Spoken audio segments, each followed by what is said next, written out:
নমস্কার বন্ধুরা, আশা করি আপনারা সবাই ভালো আছেন। আমিও ভালো আছি। আজ আমি রান্না করব লাউ দিয়ে মুরগির মাংস। এখানে প্রথমে আমি কড়াইতে তেল বসিয়ে দিলাম। তেলটা গরম হওয়ার পরে মুরগির মাংস আটা করে দিচ্ছিলাম। মুরগি দেওয়ার সাথে দেখুন কেমন করে ছাদ করে উঠলো, এতটাই উঠলো যে আমার হাতেও লেগে গেল।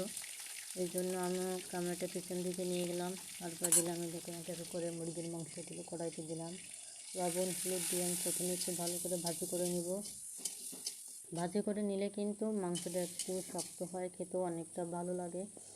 এই জন্য আমি একটু তেলে ভাজি করে নিচ্ছি। এখানে আমি শুধু একটু রসুনের কোয়া অ্যাড করে দিলাম। তারপর দিলাম আদা বাটা, শুকনো মরিচ বাটা, জিরা বাটা, ধনিয়া বাটা, এইগুলো দিয়ে একটু ভালো করে কষিয়ে নিব। দেখুন মাংস কষানোর উপরে কিন্তু স্বাদটা বেড়ে যায় অনেকটা। ভালো কষানো না হলে কিন্তু মাংসটা খেতে ভালো লাগে না, মশলাগুলো আসল মুরগির সঙ্গে মেশে না। যত ভালো করে আপনি কষাবেন তত মশলাগুলো আপনার মুরগির ভিতরে চলে যাবে। এরপরে দিয়ে দেবো আমি সেদ্ধ লাউ সেদ্ধ। দেখুন একটা করে আমি সেদ্ধ লেগেছে। আমি লাউটা আগে থেকে হালকা একটু সেদ্ধ করে রেখেছিলাম যাতে আমার রান্নাটা তাড়াতাড়ি হয়ে যায়। এই জন্য যেহেতু মুরগির মাংস বেশি সময় নেবে না, লাউটা যেহেতু বড় বড় করে কাটা, তাই আমি একটু হালকা একটু সেদ্ধ করে নিয়েছিলাম। এবার লাউটা দিয়ে আমি ভালো করে নাড়িয়ে চাড়িয়ে নিচ্ছি। এটাকেও ভালো করে একটু কষে নিচ্ছি যাতে এর ভিতরেও মশলাটা ঢুকে যায়, কারণ লাউ ঠান্ডা। মানে কেমন একটা এর ভিতরেও লবণ মশলা না ঢুকলে কিন্তু খেতে একেবারেই ভালো লাগবে না। এই জন্য এবারে দিয়ে দিলাম একটু তেজপাতা। কিন্তু তেজপাতা ছাড়াই কিন্তু মাংস কিংবা কোনো এই রান্নাই যেন মনে হয় যেন রান্না হচ্ছে না। তেজপাতা এমনিতে অনেক উপকারী শরীরের জন্য। তারপরেও একটা সুঘ্রাণ আছে যেটা আপনার তরকারি বা মাংসকে আরও একটু সৌন্দর্য বা আরও একটু স্বাদ করে উঠায়। দেখুন মাংসটা আমি ভালো করে কষে নিচ্ছি, তেলটা এসে ছেড়ে এসছে।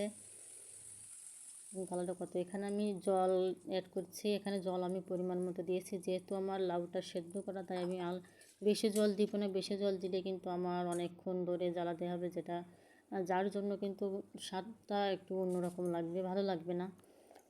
সব কিছুর কিন্তু একটা নির্দিষ্ট জাল থাকে, তার থেকে বেশি হলে কিন্তু খেতেও ভালো লাগে না। এবার আমি হলুদ অ্যাড করে দিয়েছিলাম, তারপরে দিয়েছি লবণ, তারপরে দিলাম এবার মশলা বাকিটা। গরম মশলা, প্রথম গরম মশলা আমি এখানে হালকা একটু দিয়েছি আর শেষের দিকে একটু দেবো। এবার দেখুন এই যে বলক এসে গেছে, আমি এখানে গরম মশলা দিয়ে দিয়েছি। এবার আমি আলতো করে হাতা দিয়ে পাশে লেগে থাকা তেলগুলো একটু ছড়ানোর চেষ্টা করছি। তো বন্ধুরা, আশা করি আমার ভিডিওটি আপনাদের ভালো লেগেছে। যদি লেগে থাকে তাহলে আমার ভিডিওটি লাইক কমেন্ট শেয়ার করবেন এবং সাবস্ক্রাইব করবেন আমার ইউটিউব চ্যানেলটিকে, এবং পেজে আপনারা ফলোইং করবেন আমাকে একটু। আমি আপনাদেরও ফলোইং করব, আপনাদের লাইক কমেন্ট শেয়ার করে দিব। কারণ এখানে আমরা কিন্তু সবাই যদি একসঙ্গে কাজ করি তাহলে সাফল্যে তাড়াতাড়ি চলে যেতে পারবে। দেখুন আমার লাউটা প্রায় যেতে, ঝোলটাও গাঢ় হয়ে গেছে, দেখতেও কিন্তু অনেকটা সুন্দর হয়েছে। দেখুন কতটা সুন্দর, এবং আমার রান্নাটা শেষ। তো বন্ধুরা, আপনাদের অনেক ধন্যবাদ।